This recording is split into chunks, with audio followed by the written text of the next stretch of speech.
So, you're aware of this liquidation report that was submitted by COA to this committee. And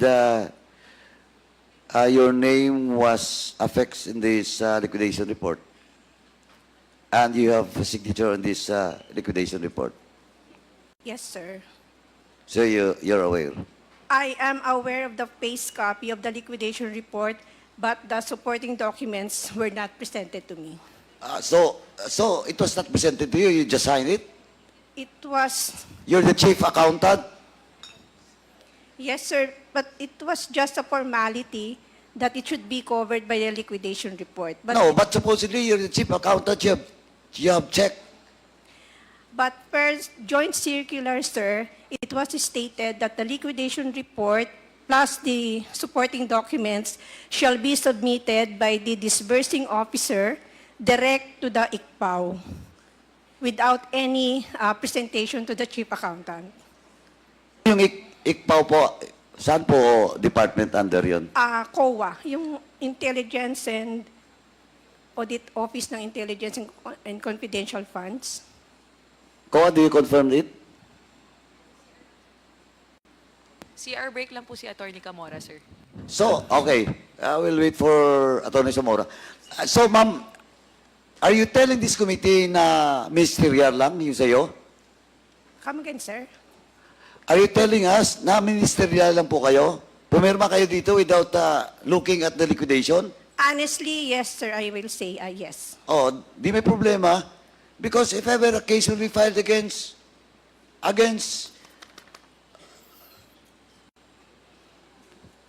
dito po sa liquidation na may problema, pumirma ka dito, di part ka ng case. But then again, sir, under the joint circular, it was clearly stated that the documents and supporting documents to the liquidation report shall be directly submitted to the COA. And it means that it will not pass through the accounting. Oh, GMC, COA, pakicheck nga, shall. Mr. Chair, with the indulgence of Congressman John Acop, Paduano. you're recognized. Madam Accountant, mukhang mali yata. If you read the joint circular, there's a provision there. Teka, hanapin ko. Kasi may kopya ako nun eh. Nakalagay doon, under paragraph 4.16,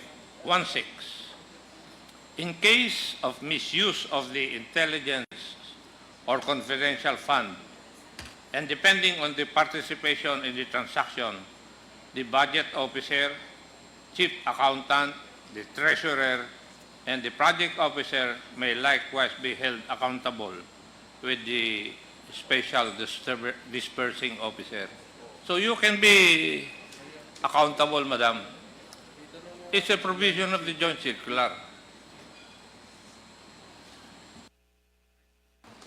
But then again, Your Honors, per provision 6.1.8.4, it was stated that the supporting document should be submitted by the, no, it's not. So sorry, again. That, Mali yung binabasa mo. Sir- 6.1.8.4? my apologies, sir. Oh, kasi mali eh. Okay. I have a copy of your circular here. Binabasa ko nga eh.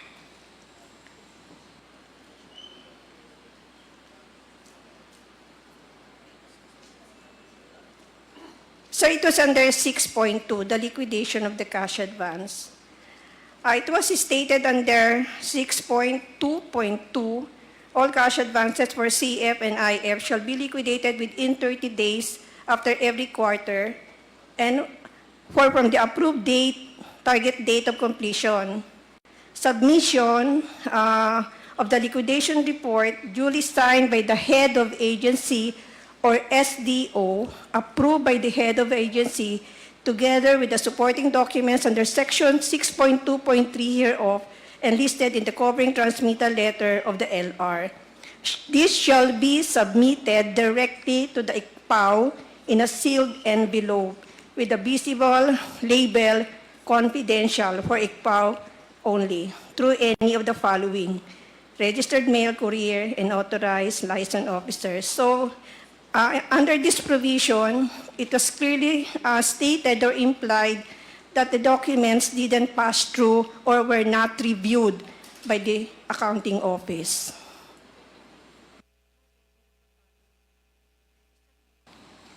So how do you reconcile that with paragraph 4.16? Sige nga. Kasi ini-excuse mo yung sarili mo because of a provision of the circular. But the same circular says that you can be accountable. How do you reconcile that? It could be stated here, sir, but honestly, and as I didn't, it was not presented really to the accounting office, the supporting documents. Hindi po yun ang tinatanong ko, madam. Ang tinatanong ko po, dinidepensa mo yung sarili mo using a provision of the circular, but the same circular states na ikaw ay accountable. How do you reconcile that? Kasi nasa akin yung kopya ng circular ninyo, ng COA, eh. Oh. Kaya nga ako nag-intervene dahil ini-excuse mo yung sarili mo sa liability. Pero the circular says that you can be liable.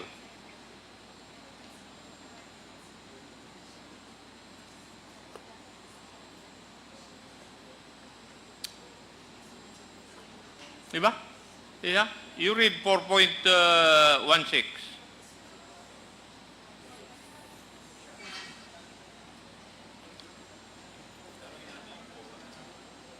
Wala pa yung COA, eh. May we know from the representative of COA Uh, to be clarified to us on the matter?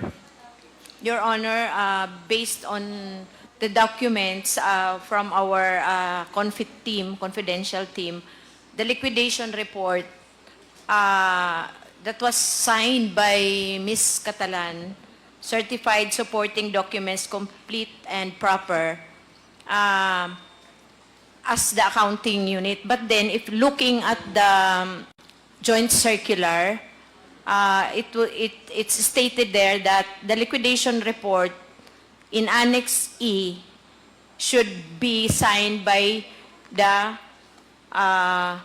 SDO, the accounting unit or the SDO, meaning SDO Special Disbursing Officer who was given the cash advance of the confidential fund, the Special Disbursing Officer. So if she was not the SDO, Ano po yung sinicertify ng accountant? when she signed the liquidation report of the 37.5, Certifying that. the supporting documents complete and proper. So, paano po ninyo sasabihin na complete kung hindi naman niya nakita? Could you please clarify us? Paano niya sasabihin na complete ang isang dokumento kung hindi naman niya nakita yung loob? Ms. Parang Catalan. hindi po yata match. Your Honor, it has to be Ms. Catalan who will answer such. Ma'am, how can you certify something as complete and proper if you did not verify what is the content of the documents?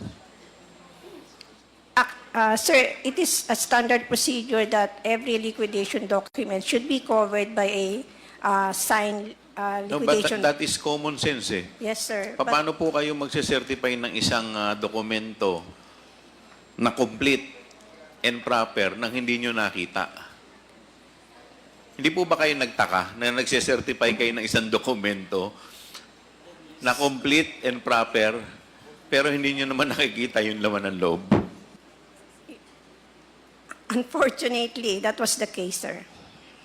Did you bother to ask the legal department or the COA na bakit kailangan dumaan pa po sa inyo?